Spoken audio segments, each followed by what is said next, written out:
Ketika berbicara tentang ikan buntal, banyak orang langsung berpikir tentang spesies yang sangat beracun dan berbahaya bagi manusia, namun ratusan juta ton dikonsumsi setiap tahun di Jepang. Ikan buntal tidak hanya ditangkap di alam liar, tetapi juga berhasil dibudidayakan di peternakan akuakultur lepas pantai yang besar, tidak lagi mengikuti model sistem tertutup yang sudah dikenal. Peternakan ini telah memperkenalkan metode budidaya ikan buntal semi-liar yang unik. Jadi bagaimana sebenarnya industri budidaya ikan buntal beroperasi di Jepang? Mari kita cari tahu bersama dalam video hari ini. Tetapi sebelum lanjut, bolehkah saya meminta sedikit bantuannya untuk menekan tombol subscribe dan berlangganan di channel ini? Dalam beberapa tahun terakhir, produksi tahunan ikan buntal yang dibudidayakan di Jepang telah mencapai sekitar 4.000 hingga 5.000 ton. Di daerah pertanian ini, masyarakat tidak menangkap ikan buntal langsung dari alam liar. Mereka mengumpulkan ikan muda dari lingkungan alami untuk pembiakan dan reproduksi buatan. Di pagi hari, mereka membuahi telur ikan secara manual, dan kemudian mengumpulkan sel telur yang telah dibuahi ke dalam wadah khusus.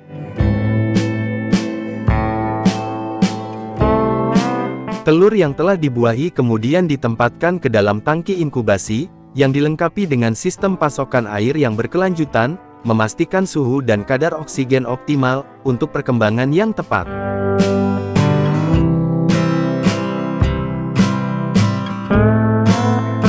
Ini adalah sekitar 3-7 hari setelah menetas, benih ikan buntal segera dipindahkan ke tangki pembesaran khusus. Petani menggunakan air laut alami yang disaring dan disterilkan dengan hati-hati. Air harus bersih, stabil, dan kaya oksigen untuk memastikan pertumbuhan ikan muda yang sehat.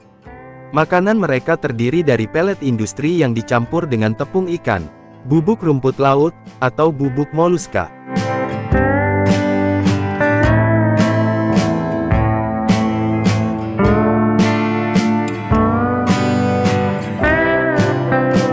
Ikan buntal diberi makan sesuai jadwal yang ketat, biasanya 2 kali sehari, pagi-pagi sekali dan sore hari, untuk mencegah stres dan makan berlebihan.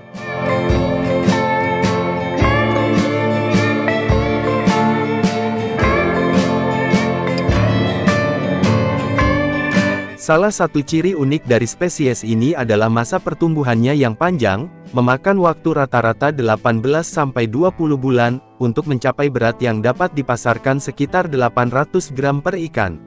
Setelah sekitar 4 bulan dirawat dengan cermat di tangki pembibitan, ikan buntal muda memulai tahap berikutnya. Dalam perjalanannya dipindahkan ke laut terbuka. Di sana mereka dilepaskan ke dalam keramba besar dan kokoh, yang dirancang khusus untuk menahan ombak kuat, dan sepenuhnya mencegah ikan melarikan diri, atau diserang predator.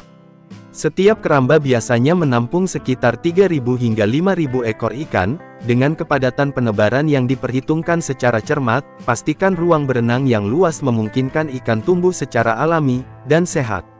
Kandang ini dirancang khusus, masing-masing meliputi area seluas 300 hingga 500 meter persegi, dengan struktur kokoh yang terbuat dari rangka baja berlapis anti korosi, jaring serat berkualitas tinggi, mampu menahan gelombang kuat, dan arus yang kuat, dan pola makan tetap dijaga secara konsisten, dengan porsi yang disesuaikan menurut setiap tahap perkembangan. Ikan buntal biasanya dipanen antara Oktober dan Maret setiap tahun, setelah mencapai berat rata-rata 800 gram, hingga 1,2 kg. Pada tahap ini ikan menawarkan daging berkualitas tinggi, dan mempertahankan tingkat toksin stabil, yang memenuhi standar keamanan pangan.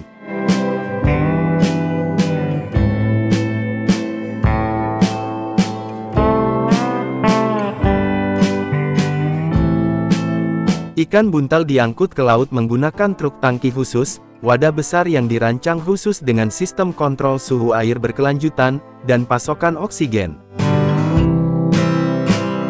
Pengolahan ikan buntal membutuhkan ketelitian yang tinggi dan kehati-hatian, untuk memastikan penghilangan seluruh bagian yang beracun. Di sini pekerja terlatih yang tersertifikasi dalam penanganan ikan buntal, dengan hati-hati membuat sayatan di sepanjang tubuh ikan, dan dengan cermat mengeluarkan organ dalam yang beracun, seperti hati, ovarium, usus, dan kulit. Bagian ikan buntal yang paling berharga adalah otot punggungnya, dikenal karena teksturnya yang padat namun lembut, dan konsentrasi nutrisinya yang tertinggi. Baki ini dengan cepat dipindahkan ke sistem pembekuan dalam, pada suhu standar, untuk menjaga kesegaran dan rasa, sekaligus meminimalkan pertumbuhan bakteri. Hal ini memastikan bahwa pada saat makanan tersebut sampai ke tangan para pengunjung, masih mempertahankan cita rasa laut yang murni. Sashimi ikan buntal terkenal tidak hanya karena rasanya yang lembut, tetapi juga karena nilai gizinya yang tinggi. Daging ikan buntal kaya akan protein, rendah lemak, dan dikemas dengan asam amino esensial, yang membantu mendukung pemulihan otot, dan meningkatkan kesehatan secara keseluruhan. Di Jepang, sajian ikan buntal dapat ditemukan di warung makan pinggir jalan, hingga restoran mewah. Nah, bagaimana menurut kalian? Apakah kalian pernah mencicipi daging ikan buntal? Tolong beritahu kami, seperti apa rasanya.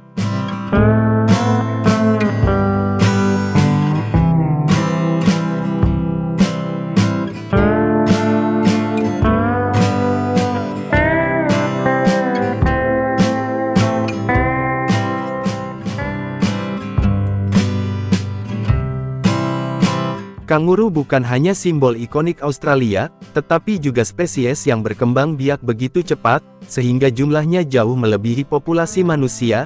Namun, hanya sedikit orang yang menyadari, bahwa di balik citra makhluk yang berkeliaran bebas ini, terdapat industri perburuan dan pemrosesan yang diatur secara ketat. Jadi bagaimana daging kanguru dipanen, dan disiapkan? Mari kita lihat bersama dalam video ini.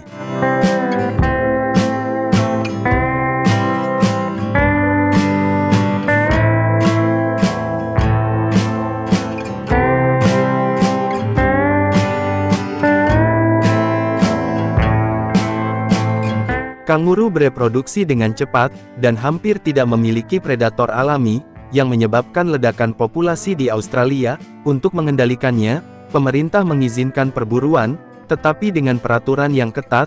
Meskipun umumnya kanguru damai, mereka dapat menjadi agresif saat terancam. Mereka juga sering melompat ke jalan, sehingga menyebabkan kecelakaan berbahaya. Akan tetapi perburuan bukannya tidak terkendali, hanya pemburu berlisensi yang diizinkan, yang menjamin praktik manusiawi dan keseimbangan lingkungan.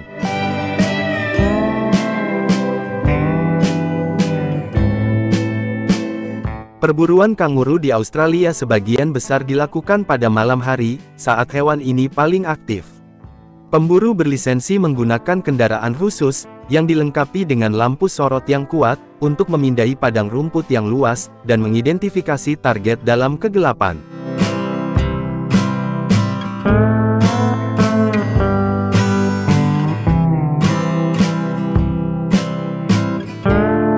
Setelah kanguru yang cocok ditemukan, pemburu menggunakan senapan berkaliber tinggi, yang biasanya dirancang untuk memastikan pemburuan yang cepat, dan manusiawi. Setelah ditembak, kanguru mungkin akan merontak sebentar karena refleks, sebelum menjadi tidak bergerak sama sekali.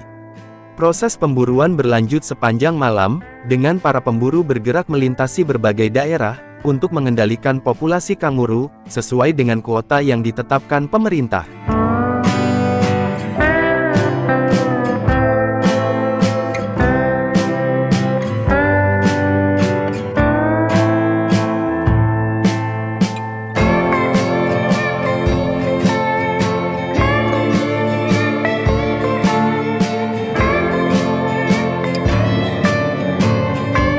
Hewan yang dipanen kemudian diternakkan, dan disembelih di lokasi, termasuk pengeluaran isi perut dan pengawetan, untuk mempertahankan kualitas daging terbaik.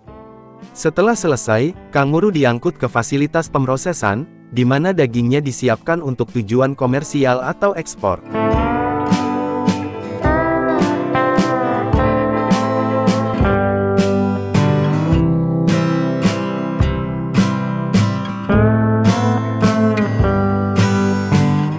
Setelah diburu dan diolah terlebih dahulu di lapangan, kanguru dimuat dalam truk khusus, dan diangkut ke pabrik pengolahan, Di sini setiap kanguru digantung pada sistem conveyor menggunakan kait khusus, yang memungkinkan pekerja memeriksa kualitasnya sebelum melanjutkan ke proses selanjutnya.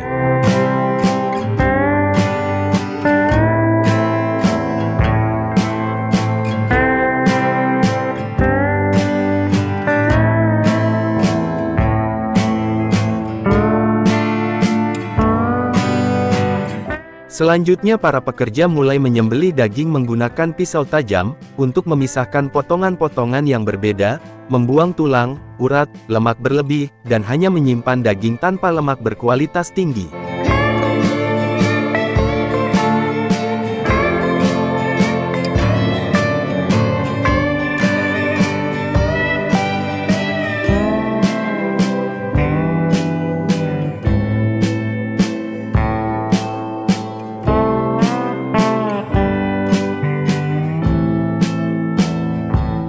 Setelah dipangkas, daging disortir berdasarkan ukuran dan kualitas, sebagai persiapan untuk pengemasan.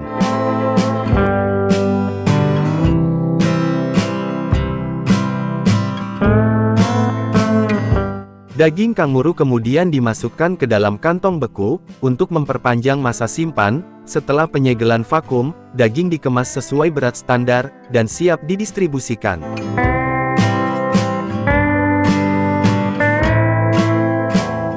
Terakhir, daging yang dikemas dipindahkan ke penyimpanan dingin, sebelum diangkut ke supermarket, restoran, atau diekspor ke pasar internasional, untuk memastikan produk dengan kualitas terbaik, sampai ke konsumen.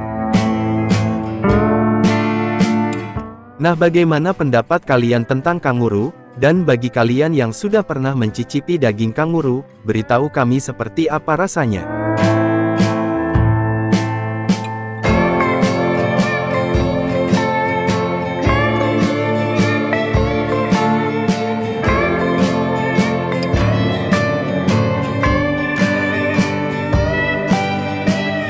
China mengambil langkah berani, dengan membangun pelabuhan senilai 3,6 miliar dolar di Peru. Proyek ini berpotensi mengubah rute pengiriman global, dan memberikan akses langsung bagi barang-barang dari China, ke Amerika Selatan. Namun langkah ini juga menimbulkan kekhawatiran, tentang pengaruh China yang semakin besar, di Amerika Latin. Amerika Serikat mengamati dengan cemas, saat China memperkuat posisinya di wilayah, yang selama ini dianggap sebagai halaman belakang mereka. Saat ini kapal yang membawa barang antara China, dan pantai barat Peru, harus melewati terusan Panama, yang menambah waktu perjalanan secara signifikan. Dengan adanya pelabuhan baru ini, waktu pengiriman antara China dan Peru, bisa dipangkas dari 35 hari, menjadi hanya 23 hari.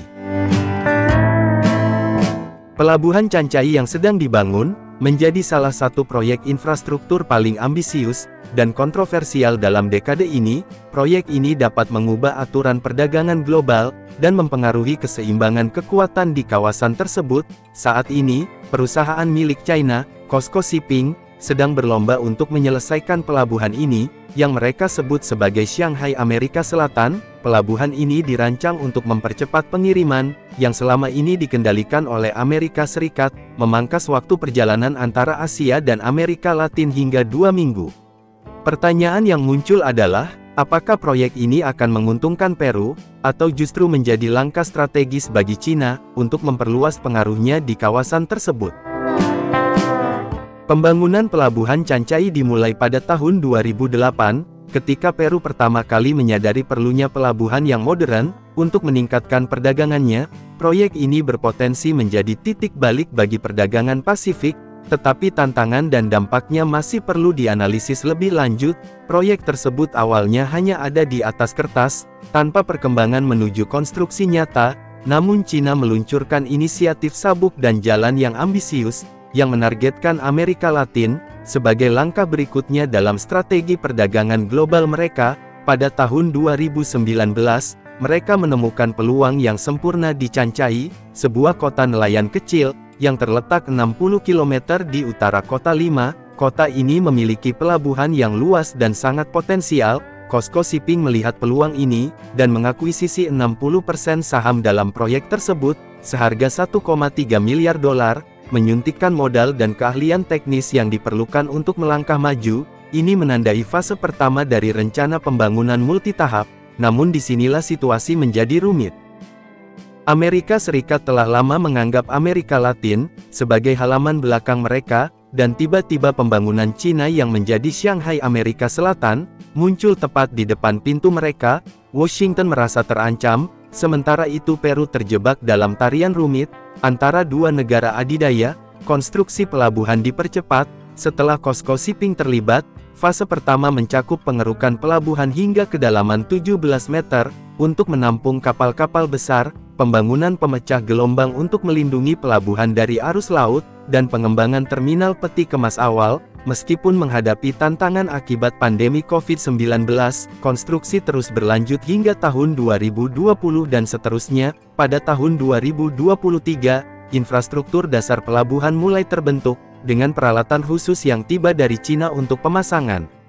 Proyek mencapai tonggak penting pada November tahun 2024, ketika Presiden China Xi Jinping dan Presiden Peru meresmikan fase operasional pertama pelabuhan. Upacara ini signifikansi, menyoroti politik proyek bagi kedua negara, dan menandakan dimulainya operasi di pelabuhan, yang kini menjadi yang terbesar dan paling maju secara teknologi di Amerika Selatan. Namun bagaimana sebenarnya pelabuhan mega ini berfungsi, dan apa yang membuatnya sangat mengubah permainan dalam pengiriman global? Mari kita gali detailnya. Pertama, lokasi adalah segalanya. Chancay terletak hanya 60 km di utara kota Lima, diposisikan dengan sempurna di pantai tengah Peru, dengan akses langsung ke Pasifik. Lokasi ini menawarkan keuntungan alami, seperti perairan dalam dekat pantai, dan sedikitnya penghalang, sehingga memungkinkan pelabuhan beroperasi secara efisien sepanjang tahun. Infrastruktur fisiknya juga mengesankan, pemecah gelombang utama sepanjang 1.200 meter, menciptakan pelabuhan terlindungi, dan cukup dalam untuk menampung kapal berkapasitas 18.000 te, yaitu kapal-kapal kolosal yang mampu membawa setara dengan 18.000 kontainer. Pelabuhan ini mencakup area seluas 992 hektar, yang kira-kira seukuran 1.400 lapangan sepak bola, serta memiliki 15 dermaga khusus, yang dirancang untuk menangani kapal kontainer terbesar di dunia. Saluran utama pelabuhan telah dikeruk hingga kedalaman 17 meter, memungkinkan akses bagi kapal-kapal besar, yang tidak dapat melewati terusan Panama. COSCO Shipping sedang membangun pelabuhan mega ini dalam dua fase ambisiusnya. Fase pertama yang sedang dipacu menuju penyelesaian, mencakup 4 dermaga, 2 untuk peti kemas, dan 2 dermaga multifungsi. Namun itu baru permulaan. Fase kedua akan menambah 11 dermaga lagi, menciptakan kompleks maritim yang dapat bersaing dengan pelabuhan di garis pantai Cina. Salah satu aspek menarik dari proyek ini adalah pembangunan terowongan sepanjang 1,8 km, yang langsung melewati pegunungan pesisir. Keajaiban teknik ini akan menghubungkan zona operasional ke kompleks logistik besar di pedalaman, memisahkan lalu lintas pelabuhan dari jalan lokal. Hal ini memungkinkan pergerakan peti kemas yang terus-menerus, tanpa mengganggu masyarakat sekitar. Saat beroperasi secara normal, pelabuhan ini diperkirakan akan menangani 1 juta te per tahun, setara dengan sekitar 30% dari total perdagangan maritim Peru.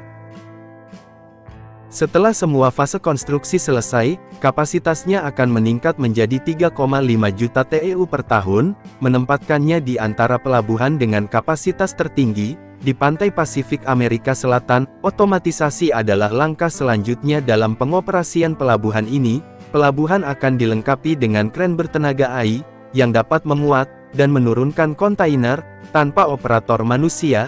Sistem ini yang dikembangkan di terminal otomatis Shanghai, dapat menangani hingga 30 kontainer per jam, sekitar 50% lebih cepat daripada metode manual, yang umum di sebagian besar pelabuhan di Amerika Selatan. Selain itu, COSCO Shipping menerapkan kembaran digital untuk seluruh pelabuhan, yaitu replika virtual waktu nyata, yang melacak semua truk, kontainer, dan pergerakan kapal. Sistem ini didukung oleh infrastruktur cloud dari Huawei, yang mengoptimalkan operasi lebih efektif.